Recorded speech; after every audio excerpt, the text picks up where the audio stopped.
First, we are focusing on the Arrhenius equation and calculation of activation energy. Let's see.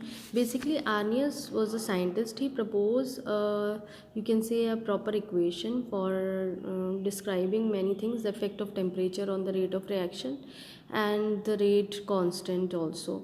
And he suggested an equation to describe the rate constant as the function of temperature. So that was an idea of Arrhenius. तो उसने क्या करा था? The effect of temperature on the rate of reaction and hence the rate constant. ठीक है, K was proposed by Arrhenius. ठीक है, तो उन्होंने आर्नियस इक्वेशन में बेसिकली उनका यही काम था कि टेम्परेचर का इफेक्ट वो देखना चाह रहे थे कि रेट ऑफ रिएक्शन पे क्या हो रहा है और या उसकी वजह से रेट कांस्टेंट पे क्या असर पड़ा रहा है. ठीक है, तो वो आर्नियस का कॉन्सेप्ट था और उसने एक इक्वेशन भी सजेस्ट करी. देखो, आर्नियस में डेरिवेशन भी बोर्ड में आ चुका है और न्यूमेरिकल्स भी आते हैं. So you have to focus both the things and please don't ignore it because derivation बहुत डेप्थ में तो नहीं है, लेकिन हाँ थोड़ा बहुत तो है of as a function of temperature. ठीक है, तो आर्नियस ने एक इक्वेशन जनरेट करी, K is equals to AE RT. ठीक है, ये इक्वेशन थी आर्नियस की and this equation was known as Arrhenius equation. ठीक है, तो उसने इसमें लिखा था, इसमें बहुत सी चीज़ें थी. इसमें हम देखते हैं क्या क्या उसने कहा. उसने ए को बोला it's known as frequency factor and this basically frequency factor जो उन्होंने रिलेट अप करा था वो, इसमें हम कुछ चीज़ें पहले लिख लेते हैं फिर हम बताते हैं. ये जो था वो आपका एक्टिवेशन एनर्जी थी. ठीक है, T जो था आपका टेम्परेचर था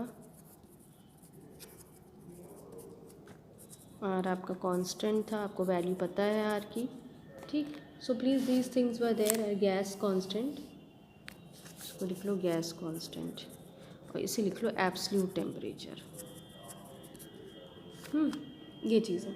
अब इसमें थोड़ा ध्यान देने वाली बात है कि अब हम इनको समझेंगे. जैसे बेसिकली फ्रीक्वेंसी फैक्टर जो था उनका, उन्होंने ये फैक्टर बेसिकली रिलेट करा था बाई मॉलिकुलर कोलिजन्स के लिए पर सेकेंड पर लीटर. ठीक है, तो ये जैसे आपको मालूम है, मैंने बताया क्योंकि हम यहाँ देख रहे थे कोलिजन, तो दो पर्टिकुलर रिएक्टेंट मॉलिक्यूल्स आपस में कैसे बाई मॉलिकुलर, तो यही हुआ कैसे रिएक्ट कर रहे हैं पर सेकेंड पर litre. So that was the concept of Arrhenius. और उन्होंने पता है क्या है, कुछ कुछ चीज़ों को मॉडिफाइड करा. उनने कहा कि देखो, थोड़ा उन्होंने डेरिवेशन में बहुत डेप्थ में नहीं लेके चले, लेकिन उन्होंने कहा चलो हम थोड़ी चीज़ें चेंज कर देते हैं.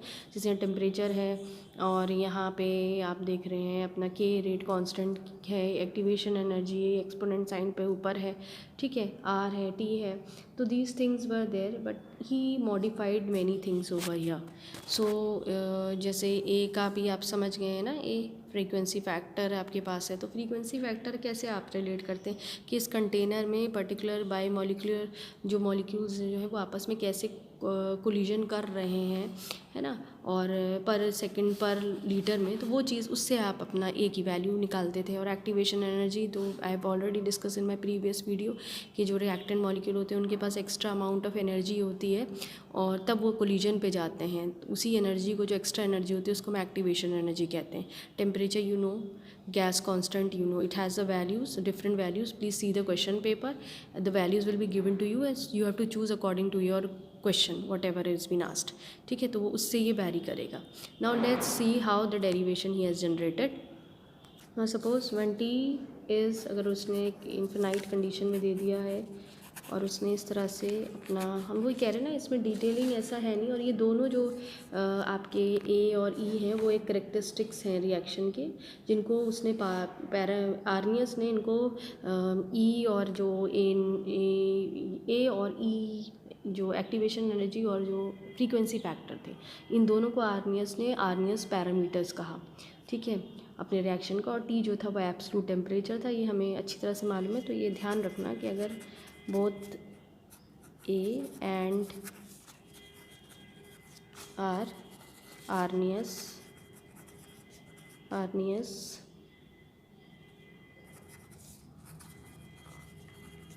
parameters, ठीक है, of the reaction। ठीक है, आर्नियस ने अपनी इक्वेशन जो लिखी थी इसको उसने थोड़ा चेंज करा, उसने इसको लोगारिथम में कन्वर्ट कर दिया। तो उसने क्या करा कि दोनों तरफ है ना लॉग अप्लाई करा, टेकिंग लोगारिथम एम है ये, logarithm of both sides of equation, ठीक है। तो उसने इसको log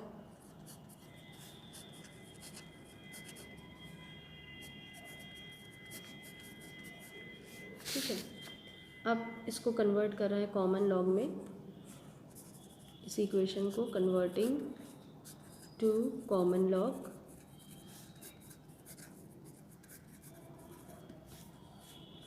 .303 log k 2.303 log a minus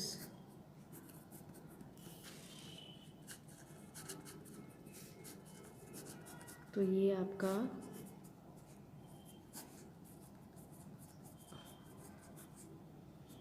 ठीक है। तो यहाँ से आपको वैल्यू ऑफ एक्टिवेशन, आपको कुछ चीज़ें मिलेंगी कि जो इस इक्वेशन को देख के, पीछे वाली इक्वेशन से तो इतना नहीं आइडिया लगता है क्योंकि वो एक्सपोनेंट के ऊपर हुआ था तो इतना क्लियर नहीं हो रहा था, लेकिन इससे हमें पता चलेगा कि जो एक्टिवेशन की एनर्जी इंक्रीज़ करेगी कब, जब के आपका डिक्रीज़ करेगा, ठीक है। और जब के डिक्रीज़ हो रहा है तो इसका मतलब रेट ऑफ रिएक्शन है वो भी डिक्रीज़ हो रहा है, ठीक है।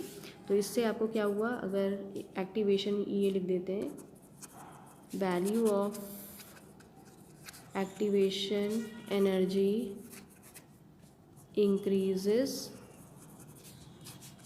then value of k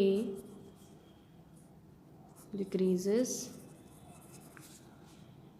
therefore the reaction rate decreases, ठीक है। ये आपको ध्यान देना। अब इसका है ना ग्राफिकल मेथड भी होता है कि आप एक तो इस तरह से करना है और एक आप इसको ग्राफिकली भी कैलकुलेट कर सकते हैं, ठीक है। तो हम एक लिखेंगे calculation of activation energy, graphical भी और ऑल्टरनेटिव, दो मेथड्स हैं, हम दोनों पढ़ेंगे क्योंकि दोनों हमारे कोर्स में है, ग्राफिकल मेथड और दूसरा होता है alternative method. Now this was your equation of Arrhenius, so we can modify this equation. अब अगर हमें, क्योंकि मैथ्स तुमने पढ़ी है और स्ट्रेट लाइन इक्वेशन होती है हमेशा, अगर हमें याद हो तो स्ट्रेट लाइन जो इक्वेशन होती है वो होती है y=mx+c, लेकिन अभी ये इक्वेशन बिल्कुल नहीं दिख रही है वैसे, ठीक है, क्योंकि यहाँ ना हमारे पास mx है यहाँ और ना हमारे पास c है, पॉजिटिव भी नहीं है। तो we have to change this equation. So how we can do it, we can modified it in this manner that log k is equals to, if we are changing it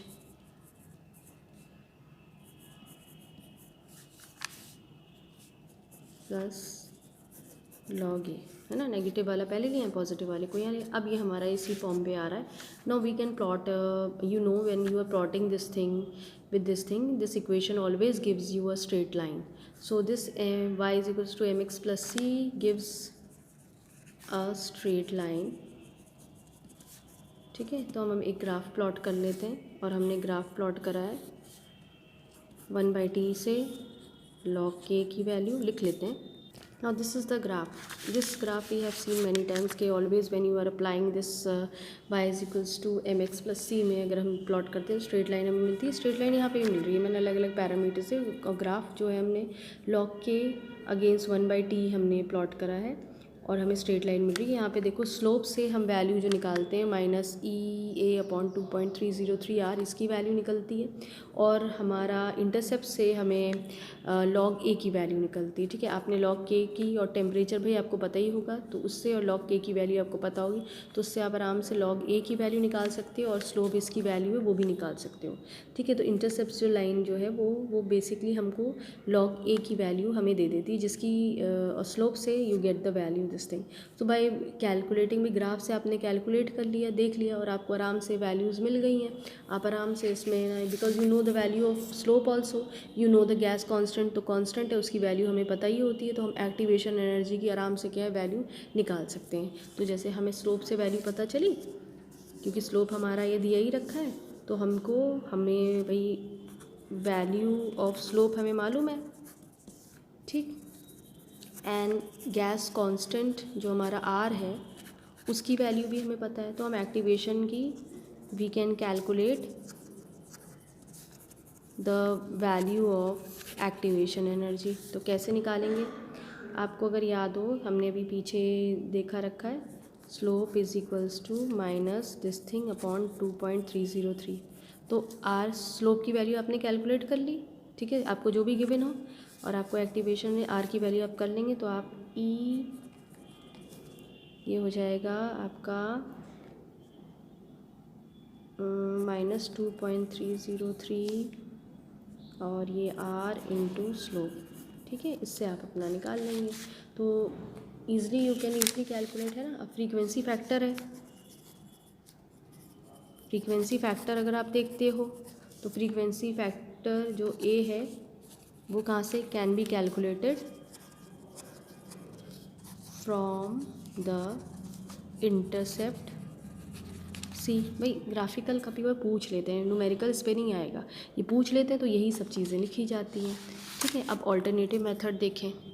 Now children, let's focus on the alternative method. When you see this alternative method, then you can see that we have जैसे alternatively अगर हम इसको निकालते हैं तो हमें different temperatures पे different values को लेके चलना है. ठीक है, जैसे for example, जैसे if you want to calculate activation energy and the frequency factor, then you have to measure the different values of rate constant at different temperature.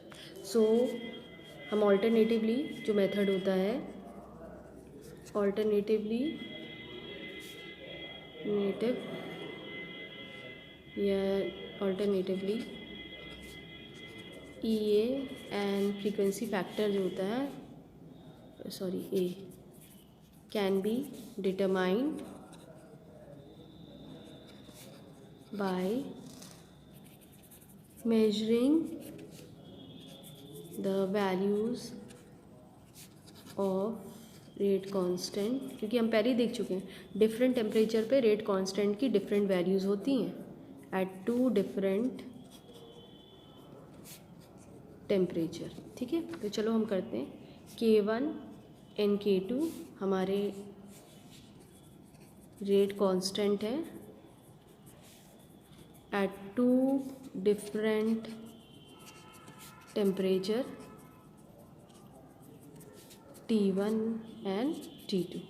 तो जो हमारे पास इक्वेशन थी आर्नियस की वो ये थी, log k is equals to log a minus EA 2.303 RT. ठीक है, अब इसको आप चेंज कर लीजिए, log K1, ये तो सेम ही है, इसमें थोड़ी चेंज करना है, एक्टिवेशन एनर्जी सेम है, भाई रिएक्शन तो वही है ना, टेम्परेचर ही तो फ़र्क हो रहा है. भाई आर कांस्टेंट है वो भी यही है, T1 लिख लिया. ऐसी log K2 is equals to log a EA upon 2.303 T2. ठीक, ये आपकी इक्वेशन 1 है, ये इक्वेशन 2 है. सो सब्सट्रैक्टिंग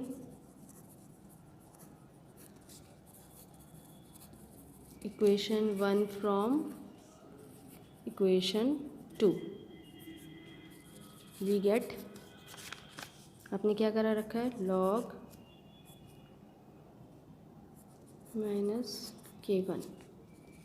कॉमन फैक्टर्स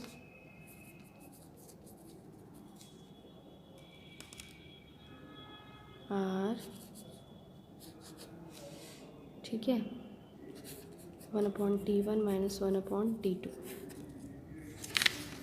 ठीक, या फिर log K2/K1 is equals to 2.303 R 1/T1 minus 1/T2,